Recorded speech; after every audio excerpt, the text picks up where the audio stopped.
Hello and welcome. Very good morning. Thanks for joining us here on Mirror Now. I am Afrida Rahman Ali. We focus on this hour at the issue of Delhi pollution, where the national capital region continues to suffer, to reel under the severe impact of air pollution. Delhi-NCR wakes up to a hazy morning today as the air quality in several areas across the national capital plunged into the severe category. Slow wind speed, along with other factors, has added to the woes of the residents. But what has really aggravated the situation is stubble burning that continues unabated in the states of Punjab and Haryana. This despite the apex court pulling up top officials of the centre and the states, including Delhi, Haryana and Punjab, asking them to ensure that there is not a single incident of stubble burning. My usual place is Lodi Garden for morning walk, and I enjoy the walking. But nowadays, that due to pollution, very difficult to breathe, and I had to use a mask. नहीं बीच में तो था इतना था कि आंखों में भी जलन पड़ती थी, सांस में भी प्रॉब्लम पड़ रही थी, गले में पूरा वो इन्फेक्शन टाइप का हो रहा था। मौसम में थोड़ी राहत तो है, लेकिन ऑड इवन के लागू होने से बहुत ही आराम था, लेकिन उस तरह से अब उसमें फिर से अब थोड़ी सी कमी दिखाई देगी, इसलिए ऑड इवन को लागू रहने देना चाहिए। Ayushman Kumar joining us live. So Ayushman, it's back to square one when it comes to the severe air pollution levels. After a temporary and brief respite, the residents are once again complaining of having to deal with this kind of an hazardous air quality.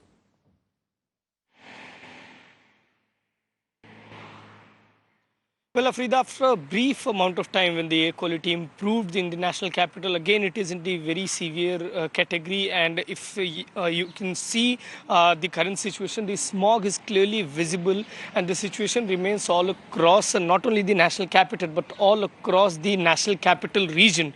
It is being said that the stubble burning has continued, and in fact even after stern guidelines from the Supreme Court, the stubble burning is continuing in several parts of Punjab and Haryana.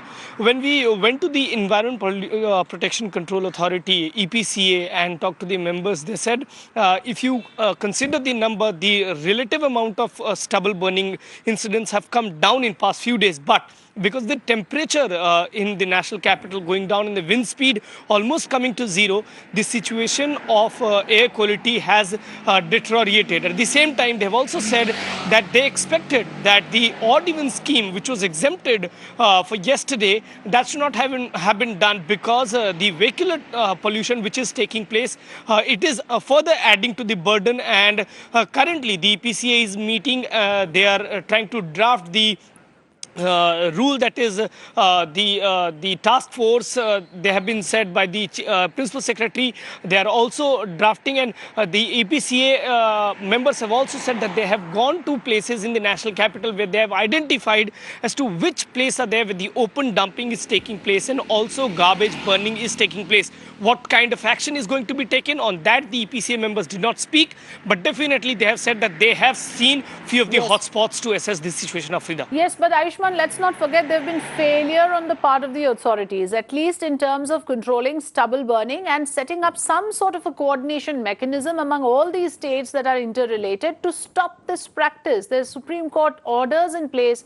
Why are they being violated, and what penalties? Is there any monitoring mechanism in place to penalize those who are violating the GRAP or the Supreme Court orders, more importantly?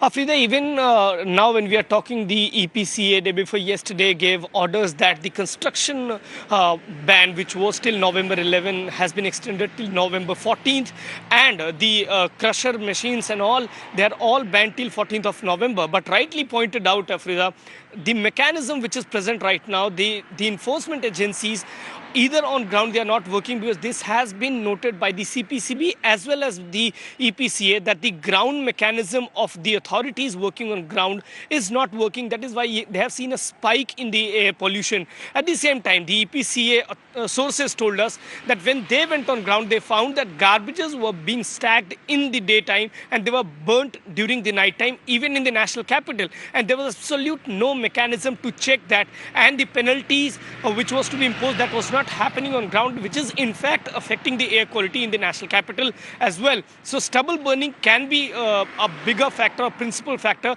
but the local sources of pollution, what the EPCA says, has also to be blamed because they are feeling that the mechanism which has to be adopted by the authorities on ground, that hasn't been done, Afrida. Absolutely. Thanks very much, Ayushman, for pointing out the important details on the air pollution situation in Delhi.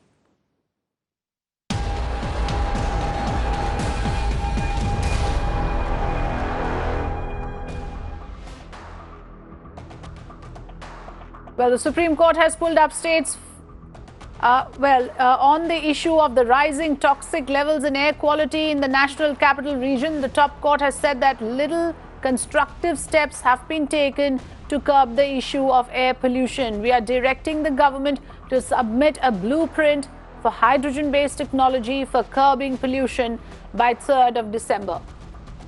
Meenakshi Banja joining us on the phone line. Meenakshi, again, another important verdict coming from the Supreme Court, extremely displeased with the situation. Tell us more about this verdict that has come just now, Meenakshi. Well, Afrida, this is a direction that is coming by from the Supreme Court, and even as the Supreme Court is all set to hear in detail a pollution-related matter on the 15th of November, today it was a suo motu cognizance that the apex court has taken at the alarming levels of spike in air pollution in the national capital, to which we saw this observation being made by the top court as to how it said that in the Supreme Court's view, little constructive steps have been taken to curb the issue of air pollution. And furthermore, the Supreme Court issuing a direction to the government and all states to submit this alternate blueprint for a hydrogen-based technology, which the agency said that they are looking at as a means to check the spike in pollution levels. So for that, date has been set for the 3rd of December. But clearly, we have seen in the past, not too long ago, as to how the chief secretaries of Punjab, of Haryana, of Delhi have been slammed by the top court as to how the agencies have been caught napping this time of the year, despite knowing that at this time, every year, there is a spike in pollution levels and the inability of the state machineries of the neighboring states to really curb the issue of stubble burning. So again today, in an unrelated matter, Frida, the Supreme Court has taken suo motu cognizance, and it has also made observations as to how various governments have not tackled the issue as a priority. Absolutely. So failure of the state machinery has been highlighted now by the top court that pulls up the states for the rising toxic levels in air quality. Thanks, Meenakshi, for joining us.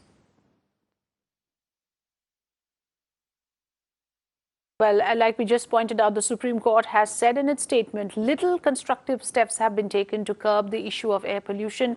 It has also said that the government is now duty-bound to submit a blueprint for a technology that would curb pollution with immediate effect. We are directing the government to submit the blueprint for hydrogen-based technology for curbing pollution by the 3rd of December. That's the statement coming in from the top court, which has now given a clear directive to take immediate measures. The blueprint is to be submitted latest by the 3rd of December. Viren Ferrao is joining us from the Mumbai newsroom. Viren has all the numbers with him because what we need to establish, Viren, is how severe is the situation? What is the proportion of the problem? And perhaps you can help us do that with the numbers on your screen there. Well, thanks, Afrida. So I'm just going to get you the numbers from the Central Pollution Control Board. Just tell you in pure terms what the numbers are in terms of the air quality in the capital. And this is the national capital. This is Anand Vihar at 11 a.m. So recent data that's being compiled by the CPCB. It says in Anand Vihar, the air is severe, 467. So basically, we've gone back to this situation where the air seems to be extremely hazardous to breathe over the last couple of days. There was a bit of a lull over the last week, but it seems the toxic air has returned to the national capital, or it's in fact intensified, because we have to point out for our viewers that while it's severe today, the air pollution has always been, over the last few weeks, has been hazardous to your health. It's just a degree of how hazardous that air actually is. Now, this is Ayanagar in Delhi again, which again shows you severe, 403. I'm just going to show you some other locations just to get you a sense of what it's like. This is the Karni Singh shooting range, 476. So this is a trend that we see all throughout I'll try and bring you the updates of what happens at the airport as well. So if you're landing at the Delhi airport, the IGI International Airport in the national capital, you land in Delhi. If you step off that plane, what's the air quality there? 460. So it tells you how bad this situation actually is. I'm going to try and also take you through some of the NCR areas. Let's begin with Gurugram. Gurugram, let's show you one of these locations here. Taking a bit of time to load there. 450. Once again. So this trend continues all over the national capital and NCR, and therefore the Supreme Court once again having to crack down on governments, asking them to get their act together and figure out a blueprint, a plan to try and fix this problem. Because while the government, state and centre may say that some steps they've taken may have reduced the pollution, but the fact of the matter is that even today, even now, despite all the measures that have been taken so far, yes, the air in the national capital and the NCR region is still severely toxic to breathe. Absolutely. And let's also remind our viewers here that for air quality levels to be healthy, it should be below 100. So those figures that Viren showed us tells us how bad it is. Thanks for joining us.